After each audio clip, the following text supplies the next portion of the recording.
전국 학교 비정규직 노동자들의 총파업이 3일부터 시작됐습니다. 경남 지역 학교 3곳 중 1곳이 급식의 차질을 빚었습니다.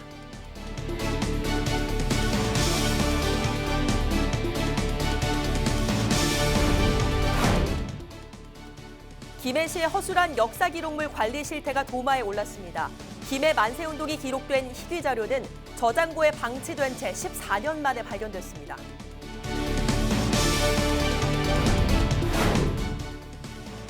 수익성을 이유로 마산 자산동 우체국이 문을 닫았습니다. 주민들의 불편도 시작됐습니다.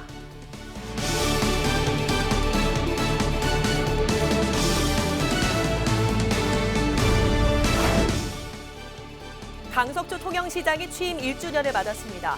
강 시장은 남은 임기를 일자리 창출과 경제 활성화에 올인한다는 계획입니다.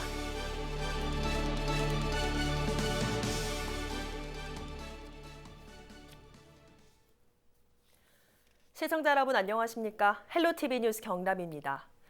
기본급 인상과 처우 개선을 요구하며 전국적으로 학교 비정규직 노동자들이 총파업에 들어갔습니다. 경남에서도 만여 명 가운데 2천여 명이 파업에 참가했는데요. 도내 학교 3곳 중 1곳이 급식의 차질을 빚었습니다. 김수정 기자가 보도합니다. 오늘은 급식소 대신 교실에서 점심을 먹는 아이들. 빵과 우유, 김밥과 도시락을 먹으며 허기를 달랩니다. 이 학교 조리실무사 9명 가운데 병가를 낸 1명을 제외하고 나머지 8명 모두 파업에 참여했습니다. 학교에서는 미리 가정통신문을 보낸 후 이날 하루 대체 급식을 실시했습니다. 우리 학교에 맞벌이 하는 분이 참 많습니다. 크게 우려할 바는 아니었다고 생각이 들지만 그분들, 그 학생들 그리고 맞벌이 하는 분들을 위해서 학교에서도 빵과 우유를 일부 준비를 했습니다. 평소 북적여야 할 점심시간이지만 이렇게 보시는 것처럼 급식소가 텅 비어 있습니다. 학교 비정규직 노동자들의 파업으로 학교 현장에서는 비상이 걸렸습니다. 파업 첫날 경남에서는 전체 학교 857곳 가운데 288곳의 학교가 급식에 차질을 빚었습니다. 도내 학교 3곳 중 1곳은 이날 대체 급식을 하거나 단축 수업을 했습니다. 다행히 509곳의 초등 돌봄 교실은 모두 정상 운영됐습니다. 할 수밖에 없는 점은 저희들은 교육감으로서 참 죄송하다는 말씀부터 먼저 드리겠고요. 도시락을 싸우지 못하는 아이들이 혹시 상처받을 수 있지 않을까 하는 그런 걱정도 함께 하면서 대책을 나름대로 충실히 세워나가고 있습니다. 파업 이튿날인 4일부터 경남 학교 비정규직 연대회의는 경남도 교육청 앞에서 집회를 이어나갑니다. 4일에도 경남 지역 141곳의 학교에서 급식 차질이 불가피할 전망입니다. 헬로티비 뉴스 김수정입니다. 경남 지역 학부모 단체가 학교 비정규직 노동자들의 파업을 지지하고 나섰습니다. 교육희망 경남 학부모회는 3일 오전 경남도 교육청에서 기자회견을 열고 파업은 노동자로의 노동권 침해에 대한 정당한 권리 행위라며 파업을 응원한다고 말했습니다. 이어서 노동자의 요구가 하루빨리 해결될 수 있도록 정부와 교육부, 지역교육청이 적극 문제 해결에 나서야 한다고 촉구했습니다. 14년 전 김해 한 시민이 김해 지역 독립운동사를 증명할 수 있는 사료를 김해시에 기증했습니다. 그런데 이 중요한 사료가 김해시청에서 감쪽같이 사라졌습니다. 도난 가능성을 두고 경찰 수사까지 이루어졌지만 결국 찾지 못하면서 잃어버린 것으로 여겨졌는데 최근 다시 사료를 찾았습니다. 발견된 곳은 다름 아닌 시청 지하의 문서 저장고였는데요. 얼마나 허술하게 관리했으면 이런 일이 시청에서 일어날까요? 장보영 기자가 취재했습니다. 조선은 망국되고 일본 득세 한심하와 문견 없는 아녀자돼 분기 가득하와 선호 없는 사연으로 두어자 지어시니 비소 말고 보옵소서. 김해 장유의 독립만세 운동을 주도한 김승태 독립운동가의 어머니 조순남 씨가 일기처럼 써내려간 김승태 만세운동가입니다. 60대였던 조순남 여사는 당시 여성들 사이에서 유행했던 내방가사 형태로 만세운동의 전개에서 투옥되는 모습과 재판 과정, 마을의 분위기까지 상세히 기록했습니다. 전국적으로 퍼진 독립 만세운동에 대한 사료가 곳곳에 있지만 조순남 여사의 내방 가사처럼 자세하게 묘사된 기록은 이례적입니다. 후손들은 공공적 가치를 위해 지난 2005년 이 사료를 김해시에 기증했습니다.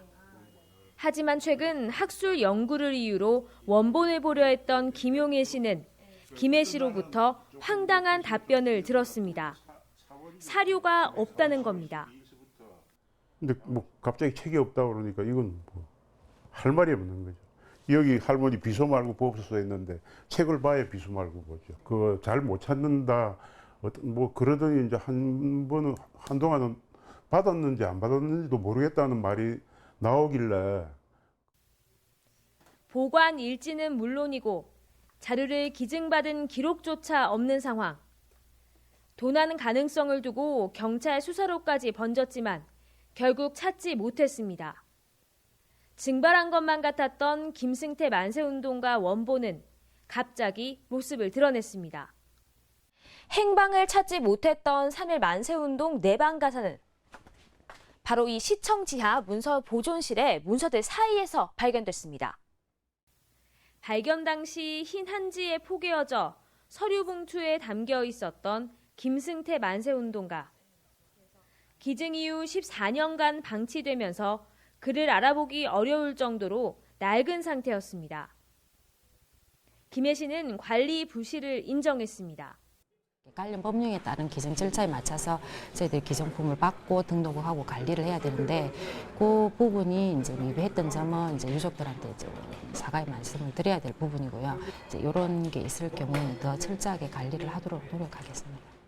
분실 사고 이후 김해시 의회도 관련 조례 제정을 준비하는 한편 역사적 사료의 관리와 공개를 위한 김해 시립박물관 건립을 촉구했습니다. 있어서는 안 될 그런 일이라고 생각합니다. 국립박물관에 가야사만 하고 있기 때문에 그런 김해 전체 역사를 보관하고 열람할 수 있도록 할 수 있는 그런 김해 시립박물관을 계획하고 건설해야 되는 것이 제일 중요하다고 생각합니다.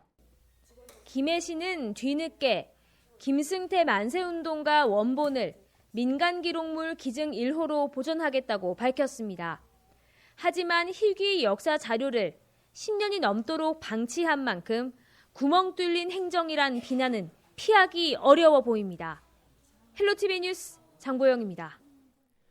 김승태 만세운동가 내방 가사를 기록문화유산으로 등재하자는 목소리가 나오고 있습니다.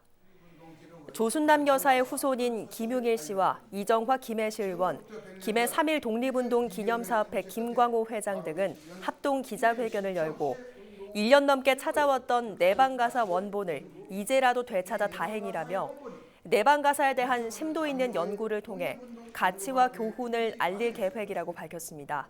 또 앞으로는 역사적 의미가 있는 민간 기록물에 대한 조사와 보존이 더 철저해지길 바란다고 덧붙였습니다. 저자인 조순남 여사는 현재 독립유공자 서훈 신청 중인 상황으로 오는 11월쯤 결과가 나올 예정입니다. 한 동네의 유일한 은행이던 우체국이 문을 닫았습니다. 수익성이 낮다는 이유인데요. 당장 어르신들은 돈을 어디서 찾아야 할지부터 걱정입니다. 송국회 기자입니다. 우체국을 찾은 한 주민이 간판을 내리는 우체국을 보더니 당황해합니다. 지금 당황해요. 어디로 찾아가야 되는지. 일단 우편물을 보내야 되는데 어디로 가야 될지 몰라가지고. 여기 있어서 되게 편했는데 아쉬워요. 마을의 한 현금 인출기 앞에서는 한 할머니가 한참을 혼자 씨름하더니 이웃의 도움을 받고서야 돈을 찾습니다. 안 옵니다. 나는 세대가 해줍니다. 내 딱 앉아있으라 보고 지가 다 해주는데 세금도 그걸 지가 다 받죠. 그럽니다. 나 다리가 아프면 못 걸어 댕겼어. 자산동 우체국이 문을 닫은 뒤 펼쳐진 풍경입니다. 삼복도로 아랫동네로 버스도 다니지 않는 이 비탈길 동네의 주민 20%가 65세 이상 노인. 그동안 우편, 택배는 물론 전기요금 내거나 돈을 찾고 넣는 것 편하게 하던 우체국이 없어지자 불편이 이만저만 커진 게 아닙니다. 떨어진 수익성을 이유로 부산지방우정청이 이 우체국 문을 닫자 어르신들은 현금 인출기를 찾아 500여 미터 언덕 아래로 내려갈 수밖에 없습니다. 아무런 대책도 없이 국가기관이 철거한다는 데 대해서 정말 억울하고 좀 화가 나 치밀어 오릅니다. 그래 과연 우리 그 자산동의 노인분들이라든지 이런 주민들은 어떻게 하라고 이 대책도 철거하는지 도저히 이해를 못 하겠습니다. 반발이 커지자 우정청은 같은 자리에서 우편과 택배 업무만 하는 우편 취급국을 새로 열겠다고 밝혔습니다. 출국을 공고를 저희가 오늘부터 하는 거고요.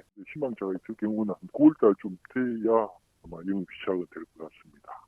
이제 안 나타나면 또 재공고를 해야 되고요. 현재 저희가 공고하면서 ATM기 이제 설치 어떤 공간 확보 부분까지 포함이 되어 있어서 고려해서 저희가 지금 검토를 하고 있는 사안.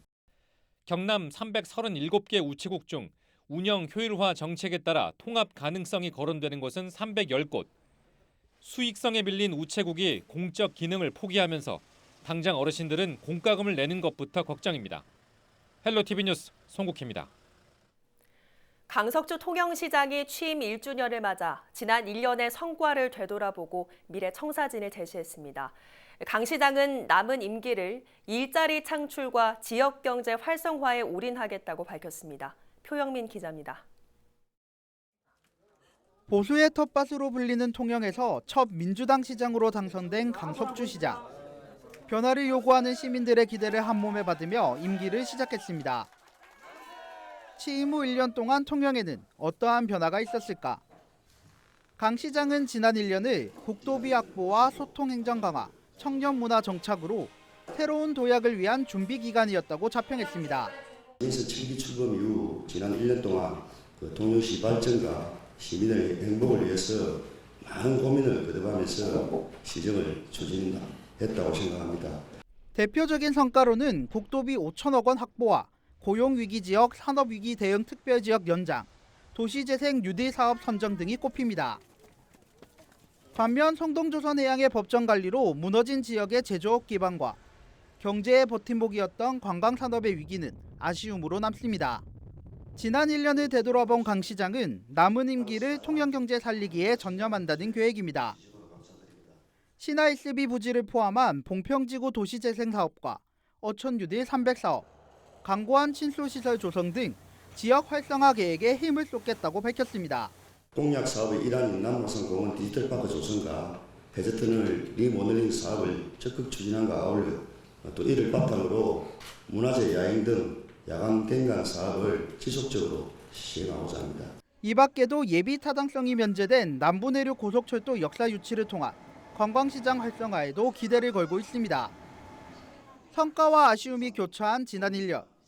남은 임기 동안 강 시장이 제시한 청사진대로 장밋빛 미래가 펼쳐질 수 있을지 시민들의 관심이 모아지고 있습니다. 헬로티비 뉴스 표영민입니다.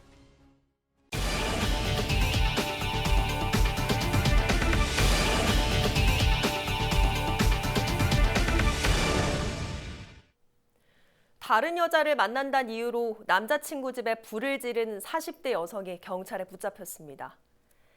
48살 A씨는 3일 새벽 4시 50분쯤 62살 남자친구 B씨가 사는 창원의 한 빌라 거실에 일회용 라이터로 불을 지른 혐의를 받고 있습니다. 불은 집 내부 80제곱미터와 집기 일부를 태우는 등 5천만 원 상당의 재산 피해를 냈습니다. 경찰 조사 결과 당시 술에 취해 있던 A씨는 8개월가량 사귄 남자친구가 밤늦게 다른 여자를 만나며 집에 들어오지 않자 화가 나 범행을 저지른 것으로 확인됐습니다. 경찰은 A씨에 대해 구속영장을 신청하고 정확한 사건 경위를 조사하고 있습니다. 김해 지역 아파트값이 전국에서 가장 많이 내린 것으로 나타났습니다. 한국감정원의 주택가격 동향 조사 결과 올 상반기 김해 지역 아파트값 하락폭은 6.58%로 전국 최고를 기록했고 전세값도 9.8% 내려 전국에서 두 번째로 낙폭이 컸습니다. 김해에 이어 김천시와 충주시가 각각 5.76%와 5.67%로 뒤를 이었습니다. 김해시의 아파트값 하락은 조선업 불황 등으로 지역 경기가 침체한 데다 입주 물량이 증가했기 때문이란 분석입니다. 양산시에서 첫 다문화 가족 공무원이 탄생했습니다. 양산시는 영어 도서관의 원어민 강사로 필리핀 국적의 결혼 이민자인 라유간 제닐린 씨를 시간 선택제 공무원으로 채용했다고 밝혔습니다. 라유간 씨는 지난 2012년 한국인 남편과 결혼 후 한국으로 이주해 초등학교 원어민 방과 후 교사로 활동해 왔습니다. 김일권 양산시장은 이번 다문화 가족 공무원 채용을 계기로 결혼 이민자들의 취업 문제 해결 등을 위해 노력하겠다고 말했습니다. 창원의 유일한 해수욕장인 광암 해수욕장이 6일 개장합니다. 창원시는 오는 6일 광암 해수욕장 개장식을 열고 다음 달 18일까지 총 44일간의 운영에 들어갑니다. 개장 기간 동안 가족이 즐길 수 있는 모래작품 만들기 체험과 어린이 물놀이장, 해변 가요제 등 다양한 행사와 체험 행사들이 마련됩니다. 창원시는 지난해 16년 만에 재개장한 광암 해수욕장을 찾은 관광객이 3만여 명이며 13억 원의 경제적 파급 효과가 발생했다고 밝혔습니다.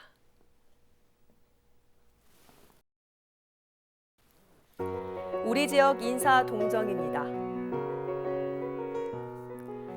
박종훈 경남도 교육감은 4일 오전 9시 도교육청에서 경남도 교육청 행정국 부서장 회의를 갖습니다.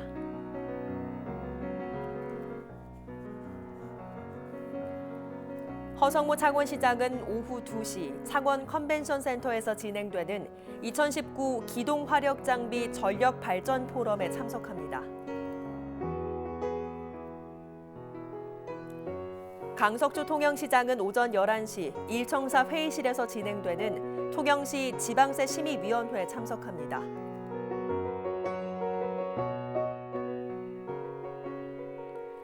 조근재 함안군수는 오전 10시 함안군의회 의원들과 간담회를 갖습니다.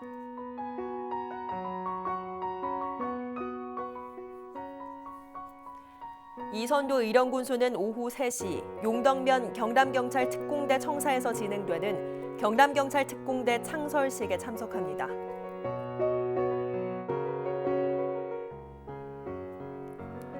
문준희 합천군수는 오전 10시 합천 분재공원 및 모노레일 준공 개장식에 참석합니다.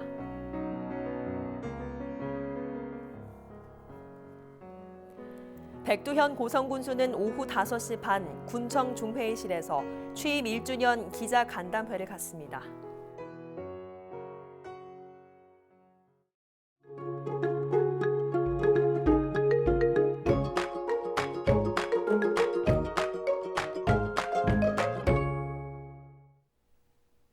이어서 날씨입니다.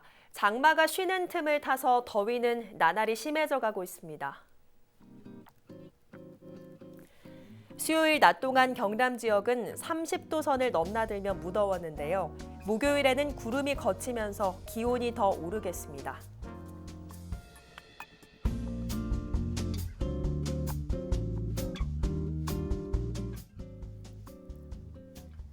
목요일 낮 동안 함안과 밀양은 32도까지 치솟겠고요.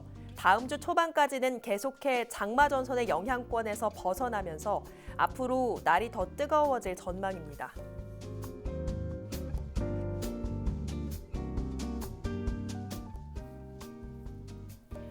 모든 해상에서 물결은 최고 1.5m로 잔잔하게 일겠지만 바닷물의 높이가 높은 기간입니다.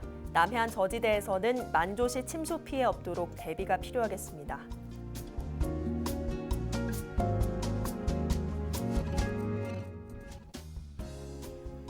미세먼지는 대체로 양호하겠지만 불쾌지수와 자외선지수가 매우 높습니다. 외출하실 때에는 강한 볕을 가릴 수 있는 모자나 양산을 꼭 챙겨주시기 바랍니다.